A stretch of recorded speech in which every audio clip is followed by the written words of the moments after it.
بڑی درود پاک کے بارے میں ہے جی۔ صحابہ اکرام کی مجلس میں حضور نے آیت پڑھی وَإِن مِّنكُمْ إِلَّا وَارِدُهَا، پل صراط سے ہر ایک نے گزرنا ہے، بال سے باریک ہے، کٹ کر لوگ گریں گے، بہت مشکل مرحلہ ہے، نازک ترین صورتحال ہے۔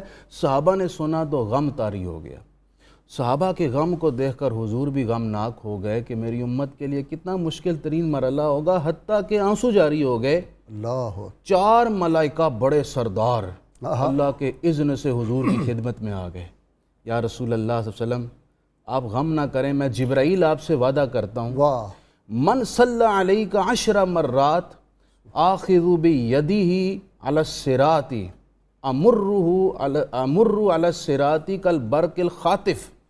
یا رسول اللہ، آپ کی امت میں سے جس نے 10 مرتبہ آپ پر درود پڑھا، میرا وعدہ ہے میں اس کا ہاتھ پکڑوں گا اور تیز بجلی کی طرح، بجلی کی چمک کی طرح میں پل صراط سے اسے پار کرا دوں۔ سبحان اللہ سبحان اللہ۔ حضرت اسرافیل علیہ السلام، میکائیل علیہ السلام عرض کرنے لگے یا رسول اللہ، جس نے آپ پر 10 مرتبہ درود پڑھا، میں آپ کے حوض کوثر سے اپنے ہاتھ سے اس کو ایسا پیالہ پلاؤں گا کبھی پیاسا نہیں ہوگا۔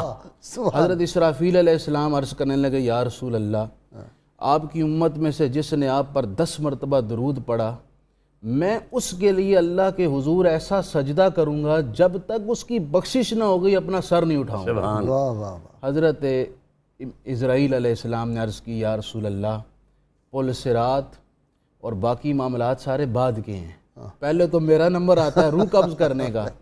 جس نے آپ پر درود پاک پڑھا، اقبضوا روحہ کارواح الانبیاء، میں آپ کے اس امتی کی روح اس طرح قبض کروں گا جیسے میں نبیوں کی ارواح قبض کروں گا۔ اللہ